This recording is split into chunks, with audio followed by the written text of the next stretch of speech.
Welcome back to Adam versus the Man. I'm very excited to be joined today at the rotunda of the Cannon House office building with none other than Congressman Dr. Ron Paul. Congressman, thank you so much for sitting down with us this morning. Good to be with you.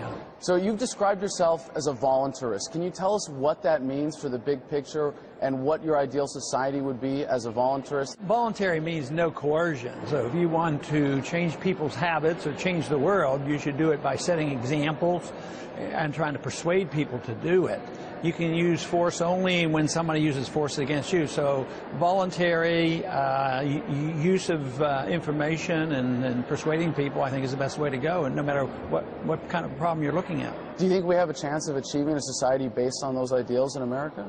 Not soon. We had a relative voluntary society, you know, in our early history, but steadily, even after the Constitution was passed, steadily it was undermined, and it systematically grew. It grew certainly through the 20th century. That is the authoritarian approach, which is the opposite. That is, the government tells us everything we can do and can't do, and then it branches out not only into personal habits, it goes into economic affairs, and then they get bolder and start telling other people in other countries what they should do and shouldn't do. So I think it's been steady in foreign policy. It surely started 100 and some years ago, and Wilson was terrible, and all the presidents have endorsed that principle. And economically, it really came to light during the Depression.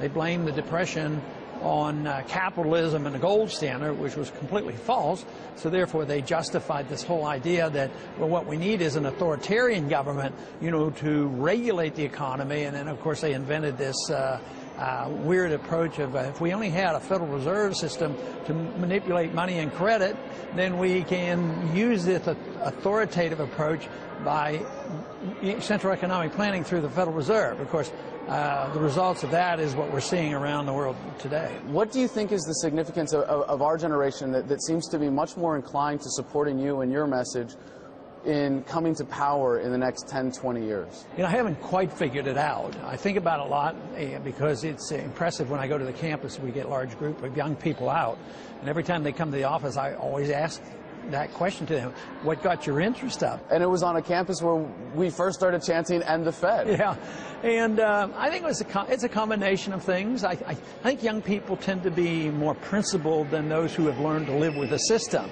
and they like somebody who sticks on principle and has precise answers, and that's attractive to young people. But I think other things has happened too. There's been an educational effort, especially in economics, you know, in the last 10, 15 years, along the lines of the Austrian School of Economics, and Keynesianism now has proven to be a failure, so young people are saying, hey, maybe Keynesianism isn't the correct answer. So I think it's an intellectual thing. But I think the timing also has brought about these significant changes. You know, during the campaign before, I talked about the economic crisis that nobody quite understood was coming, and then the housing bubble burst. And I think that gave us credibility, and people concerned, even those individuals on the receiving end, and say, well, we want more stuff from the government. I think they're worried as much as young people are thinking, holy man, am I going to pay into Social Security for 50 years, probably not get anything? I might not even get a job. Cost of my gasoline's going up. And why are we fighting these wars endlessly? And I just turned 18 and inherited $45,000 worth of debt. Yeah, and there's no, I think, you know, I think the burden placed on the young people make them think about this. Those who don't think, I guess, you know, ball games and whatever they do, and they don't think about the issues and thinking that this is going to last forever, they're not interested. But a significant number of people, the young people who are serious about what's happening, I think are looking our way. You were quoted in a recent story in the Telegraph. The question is, why does our government invite conspiracy theories all the time? Why don't they show a picture? So what's your theory on that? Why does our government invite conspiracy theories all the time? Governments like secrecy. They're not, you know, whether it's the Federal Reserve or our foreign policy, just think of many times we've gone to war by distortion of the evidence, you know, and lie our way into war, whether it was World War, whether it was Vietnam War, or you know, going into Iraq. I mean, they have to, you know, deceive us. And then when the people distrust the government, then any question in government is called a conspiracy theory, you know, and they do that to say that, oh, you're nuts, because everything is a conspiracy. But I think the best thing is you should only believe the conspiracies that are true. You know, of course there's a conspiracy, people getting together and thinking, well, how are we going to manipulate the money supply? But in an intellectual way, those of us who think that we should have a different system, you know, we sit around and talk, so we conspire, and that's, use the word loosely, we conspire on how we're going to change the world and how we're going to get more people to understand economics. So but it's almost like, why is the government so stupid? If they don't like the conspiracy theaters, why do they set the stage for them? Speaking of conspiracies for freedom, when I first started studying the monetary policy issue, it seemed to me like there was a showdown coming as the dollar collapses between those who want to move to a global fiat currency and those of us who want freedom in monetary policy. And now just recently we had George Soros with his meeting at Bretton Woods several weeks ago. And then I go back to the 80s when you started this championing this cause for sound money, for getting away from the Federal Reserve System. Do you think that showdown is coming anytime soon? I think the showdown is inevitable because fiat money doesn't last forever, and it will end. But there's no way to know which month it will occur, which year. When I talked about the financial bubble before and the housing bubble, I didn't know what month it would be. It could have been a year sooner or a year later. And same way with the monetary crisis, because there's a confidence factor in there. As long as it seems like our dollar is working and they're still taking our dollars, China's been willing to take a lot of our dollars. They've had well over $1 trillion, but they're not taking them this amount. They're shrinking their portfolio now of dollars. So, but there's no panic, and they shrink their portfolio slowly and quietly because they don't want to panic, because if you panic out of the dollar crashes.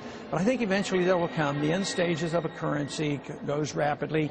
I think the best thing for the average person to look at will be prices, whether their grocery shopping is getting too expensive and how much it costs to fill their tank of gas up, how much it costs for their medical care and transportation. These are the kind of things.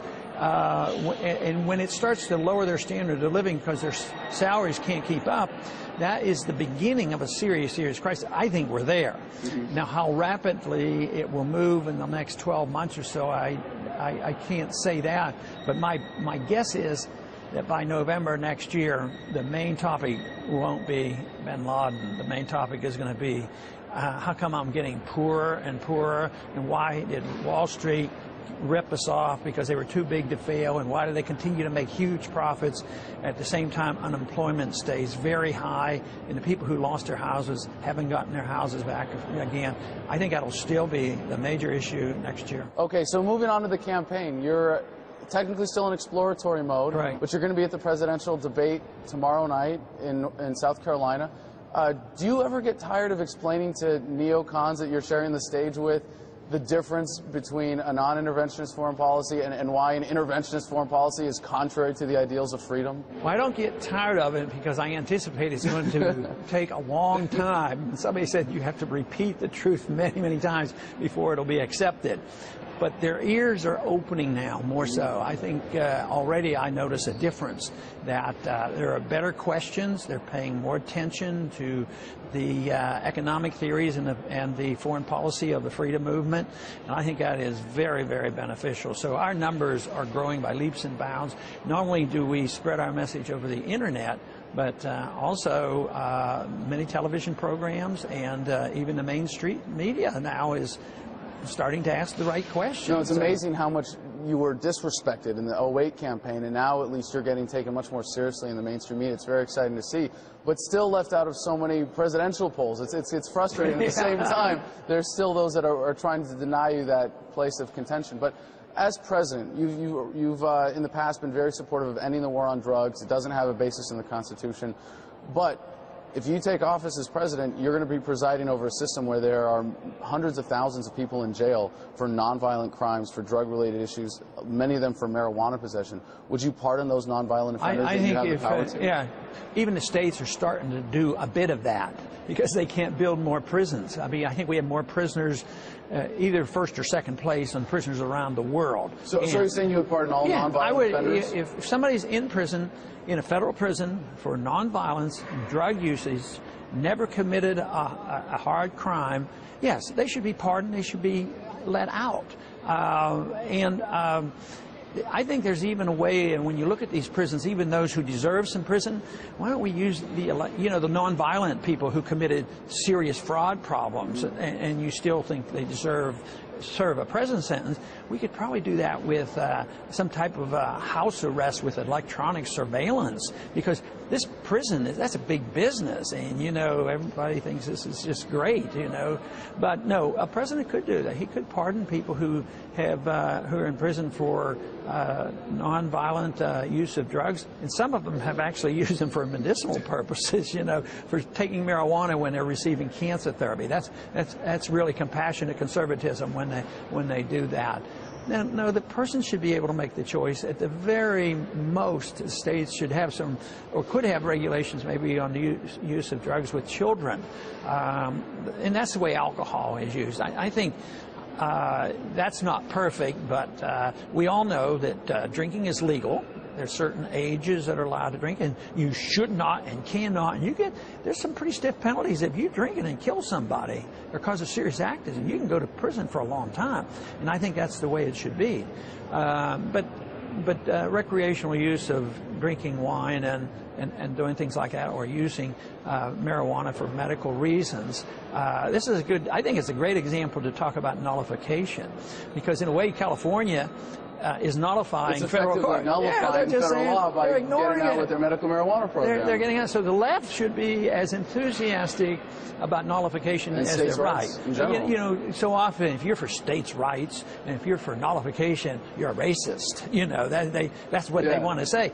But if the left wants to use it, which they do in California, and the left a lot of times will use the regulatory system, because too often conservative Republicans like national regulations, so they only have to lobby Washington and not all the different states for their regulations that may protect them, so they don't like that. So a lot of times I've heard liberals on the House floor, ridicule the right and say, I thought you guys were for states' rights, and they'll say what we need is state regulation when they're tougher than the federal government. I mean, a libertarian might argue against the regulations they're talking about, but that principle should be endorsed by both left and right. Well, I hope as you go forward and get into debates with more of these neocon chicken house draft dodgers, that you remind them that you're the candidate with the troops on your side. Thank you very much. Thank you. Good to be with you.